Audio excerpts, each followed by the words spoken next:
kita berharap kita bisa mendapatkan hasil yang baik. Anies ini tidak terlampau kuat sosoknya dijadikan sebagai simbol oposisi. Anies sudah jauh di bawah angkanya, sudah kalah dengan Ganjar, sudah kalah dengan Pak Prabowo, sudah kalah dengan Ganjar, sudah kalah dengan Pak Prabowo. Keberhasilan para relawan akan memiliki implikasi nasional yang sangat besar. Anies ini agak sedikit telat panas. Bahkan kubu Anies ini panasnya ketika Joni Plate baru ditetapkan sebagai tersangka. Jadi orang agak ilfil sebenarnya. Narasi perubahan, narasi antitesis Jokowi menjadi kurang populer ketika warga semakin puas dengan kinerja Jokowi. Itulah yang menjelaskan mengapa Anies melemah. Jika pada Juni 2023 ini Anies tak kunjung mendeklarasikan pendampingnya, maka Demokrat akan mengevaluasi dukungan mereka ke Anies. Meradangnya tidak karena itu menurut saya, tapi memang angkanya tidak naik. Kalau surveinya nomor 3 tapi tetap menjegal, mungkin dia punya survei yang sesungguhnya yang kita tidak tahu. Anda mau celoteh apapun, fakta berbicara. Dan elektabilitas Mas Anies cenderung mengalami ketertinggalan dibanding Mas Ganjar. Ini menjadi catatan dan bahan evaluasi. Posisi Mas Anies tertekan karena di framing sebagai capres yang menawarkan antitesa, sehingga ketika approval Presiden Jokowi naik, makin sedikit pemilih yang membeli narasi perubahan. Kebuntuan Anies Baswedan di ujung tahun politik 2024.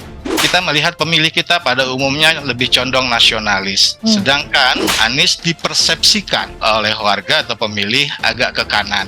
Mula-mula saya memang berpikir antitesa, tapi dengan kejadian sepak bola U20, saya berpikir jangan-jangan memang untuk bersikap pun nggak berani.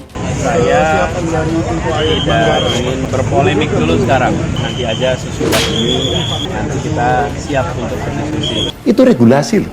Kok semuanya diam? Kenapa semuanya diam? Jadi Mas, kita bisa melakukan banyak effort untuk itu. Hanya banyak orang nggak berani saja untuk berkomentar seperti itu.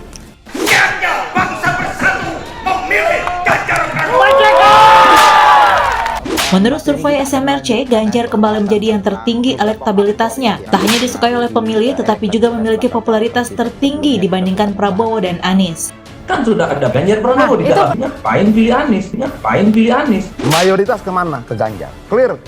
Kalau kemudian kita pakai persentase, mungkin 95% itu Ganjar. Kalau dilihat sebagai sebuah produk, Pak Ganjar ini semuanya punya. Saya yakin di bawah Pak Ganjar Pranowo nanti,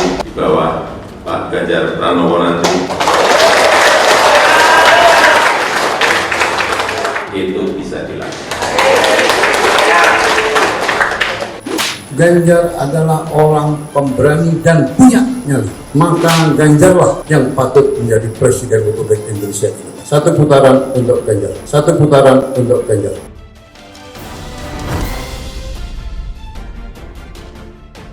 Sejarah adalah milik mereka yang menang, dan mengetahui kemenangan tidak perlu menunggu hingga catatan sejarah itu selesai ditulis. Dengan membaca opini publik dan kemampuan merasakan bergesernya arah mata angin politik dari aktor-aktor kunci seperti pimpinan partai, presiden, dan kelompok kepentingan, maka dari arah mana angin kemenangan itu berhembus bukanlah perkara sulit untuk dirasakan. Menjelang 8 bulan perhelatan akbar Pilpres 2024, angin kemenangan Anies Baswedan pun semakin kecil berhembus, kian sepoi-sepoinya saja terasa.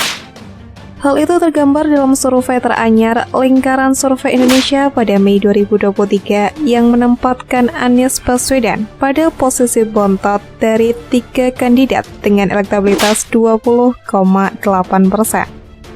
Angka ini tidak bergerak naik, bahkan cenderung turun jika dibandingkan dengan survei tahun sebelumnya di Mei 2022 sebesar 21,4%. Kebuntuan Anies Baswedan diperparah dengan kesenjangan elektabilitas dibanding dua kompetitornya yang terpaut lebih dari 10%, dengan swing voters yang hanya tersisa 13,4%. Sekalipun kita simulasikan 90% pemilih mengambang itu bermigrasi penuh mendukung Anies, itu pun belum menempatkannya pada posisi pemenang. Setidaknya ada 2 alasan mengapa Anies Baswedan mengalami kebuntuan. Pertama, kebuntuan strategis. Secara basis pemilih, tidak terlihat adanya progres untuk menambah ceruk pemilih baru jika menggunakan per-capsule mapping. Secara persepsi, Anies Baswedan juga berada pada spektrum kanan yang lebih mengakomodasi agama dan Islam ketimbang sekuler dan kebangsaan. Berada di tengah sedikit ke kanan pada spektrum developmentalisme ketimbang sosialisme dan pada spektrum personal dinilai elitis ketimbang populis. Secara personal, Anies Baswedan memang tidak pernah bermain api dengan masuk pada ranah ekstrem kiri atau kanan, namun dengan tidak melerai atau membiarkan arus suara pendukungnya, maka persepsi khalayak terbentuk dari arus pembiaran tersebut. Kedua, kebuntuan strategis yang lahir dari ketidakcermatan membaca pasar politik, minimnya gimmick politik baru tanpa narasi besar yang kuat dan tawaran program yang hebat. Anies Baswedan masih saja berkubang dengan kata-kata bersayapnya, sesekali menjawab dengan nada diplomatis. Lihat saja rekam jejak. Yang mungkin tidak sedikit publik yang bisa menjawab itu. Anies Baswedan semestinya mencari cerita sukses Jakarta yang penting bagi publik, memilih 3-5 sukses saja untuk dikapitalisasi. Bangkai cerita sukses itu dengan mimpinya untuk Indonesia yang menguatkan personalitinya bahwa dia mampu punya kepemimpinan kuat dan punya tawaran, ketimbang bertumpu dengan cara berpolemik terkait isu nasional untuk mengejar sentimen anti-rezim semata yang sayangnya tidak didukung data valid. Contohnya membandingkan jalan era Presiden Jokowi dan SBY yang kemudian dibantah oleh banyak pihak. Polemik seperti itu juga ditemukan pada isu subsidi dan isu lainnya. Selain tidak memperbesar ceruk pemilih, Anies juga berpotensi kehilangan basis pemilih karena terlalu berhati-hati dan inkonsistensi dalam gerakan, seperti diam dalam penolakan terhadap oligarki yang mungkin bersemayam dalam tubuh rezim bahkan di tubuh partai pengusung. Kemudian sikap diamnya juga terkait keikutsertaan Israel pada Piala Dunia U20 yang banyak didukung pendukungnya. Hal ini tentu bukan sekedar isu semata, namun sikap dan keberpihakan yang dicermati publik yang membentuk gambaran tentang kandidat capres, apakah dia memimpin kuat atau seorang oportunis. Muzaffar Sharif dan Caroline Sharif dalam studinya membagi penerimaan publik atas persuasi kampanye kandidat dalam 3 bagian.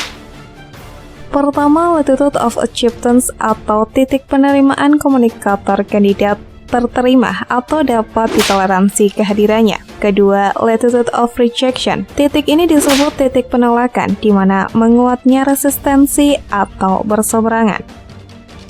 Kedua, latitude of rejection. Titik ini disebut titik penolakan, di mana menguatnya resistensi atau berseberangan. Ketiga, latitude of no commitment atau kondisi netral karena belum ada penerimaan sekaligus juga penolakan. Pada 3 zona ini, Anies Baswedan membutuhkan langkah radikal untuk memperbesar penerima tanpa mengurangi resistensi dari basis pemilihnya. Kebuntuan hambatan pencapresan Anies atau barrier to entry setidaknya ada 3 alasan. Pertama, prahara yang masih menghantui Partai Demokrat, di mana Demokrat sendiri versi Muldoko mengajukan 4 bukti baru ke Mahkamah Agung pada Mei 2023 untuk mengesahkan kepengurusannya.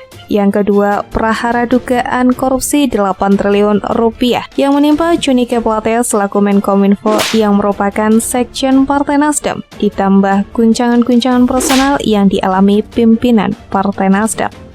Kebuntuan lain yaitu rukun-rukun wajib koalisi yang terus belum ditunaikan, karena sejatinya disiplin koalisi tidak dibentuk hanya sekedar membangun kesepahaman atau mutual understanding atau terdapat political chemistry semata. Ada pula reciprocal atau timbal balik seperti siapa yang menentukan cawapres, apa kompensasi pihak yang tidak dapat posisi cawapres, dan lainnya. Kita tahu cawapres itu tidak hanya nama di atas kertas suara, namun memiliki efek ekor jas atau dampak suara terhadap partai politik. Belum tuntasnya hal ini terlihat bagaimana partai pengusung yang masih cawe-cawe seleksi calon cawapres di luar kader partai pengusung juga melakukan safari dan komunikasi politik dengan partai pengusung kandidat lain. Data LSI pada Mei 2023 memotret simulasi tanpa Anies Baswedan. Suara Anies Baswedan ternyata mengalir pada dua kandidat Ganjar Pranowo dan Prabowo Subianto. Tim strategis Ganjar Pranowo pasti punya taktik untuk menggait migrasi suara Anies Baswedan. Pasalnya, untuk menang tidak hanya dengan suara pemilih kandidat, namun harus masuk menarik pemilih lawan. Apalagi Ganjar Pranowo digadang punya kedekatan dengan kelompok muslim di mana ia menantu dari seorang kiai, sehingga ada yang menyebut Ganjar sebagai Jokowi Plus. Karena selain personality juga punya pintu masuk kuat untuk sentimen Islam. Sedangkan posisi tengah dengan ditempati Prabowo Subianto adalah kemewahan tersendiri karena dapat menjadi melting pot migrasi suara mereka yang di kiri atau kanan pertarungan Pilpres tersebut.